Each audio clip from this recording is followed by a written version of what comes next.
بسم الله الرحمن الرحیم.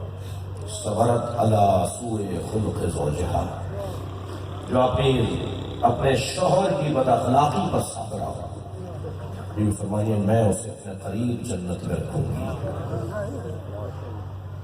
صبرت دوسرا بتا دوں، ایک دفعہ ہو گیا آپ کا بسم اللہ۔ دوسری صفت ہماری ہے جس میں یہ صفت ہوگی میں اسے جنت میں اپنے ساتھ رکھوں گی۔ صبرت علی فقر زوجہا، جو اپنے شوہر کی ناداری پر، فقر پر صابرہ،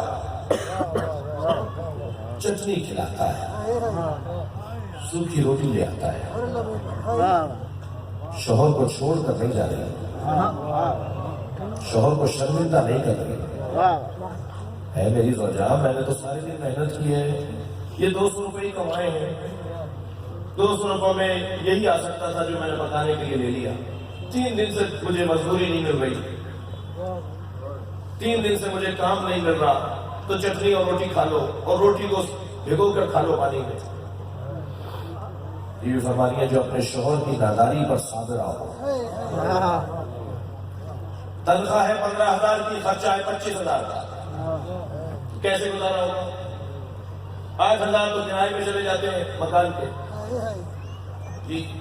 4,000 کا راشن ڈل جاتا ہے، 6,000 کی بچوں کی فیسیں ہیں جو گزشتہ 6 مہینے سے دی نہیں ہے۔ اب یہ شوہر نامدار گھر میں داخل ہوئے پریشان حال، اور بیوی نے جملے کسنا شروع کیے، کب تک ایسے گزارا ہوگا؟ تم کچھ نہیں کرتے ہو، تم فلانے ہو، تم فلانے ہو۔ بیوی فرمانی ہے جو اپنے شوہر کی ناداری پہ صابرہ ہو، میں جنت میں اسے اپنے ساتھ رکھوں گی۔ اپنے شوہر کو شرمندہ نہیں کرو۔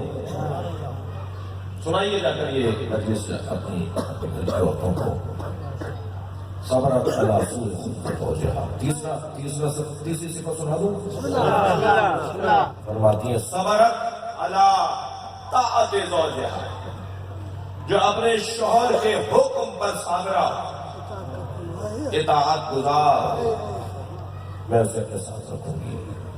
یہاں نہیں جاؤ، یہ نہیں جائے گی، وہاں نہیں جانا، یہ نہیں جائے گی۔ شوہر کی مرضی کے بغیر گھر سے قدم نہ رکھتی ہو باہر، وہ بیوی فرماتی ہے میرے ساتھ جنت میں ہوگی۔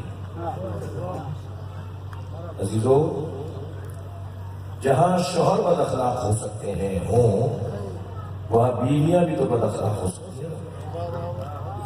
اس کو الٹا کر دیجیے، اگر بیویوں کی بد اخلاقی پر شوہر صابر رہے تو یقین جانیے علی اپنے ساتھ رکھیے۔ برداشت کرنا ہے، طلاق نہیں دینی ہوئی، تھپڑ نہیں مارنا۔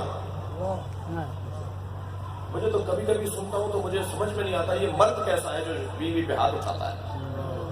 اگر آپ ہمارے لیٹسٹ ویڈیوز کے بارے میں جاننا چاہتے ہیں تو ہمارے چینل کو سبسکرائب کریں اور بیل آئیکن کو پریس کریں۔ شکریہ۔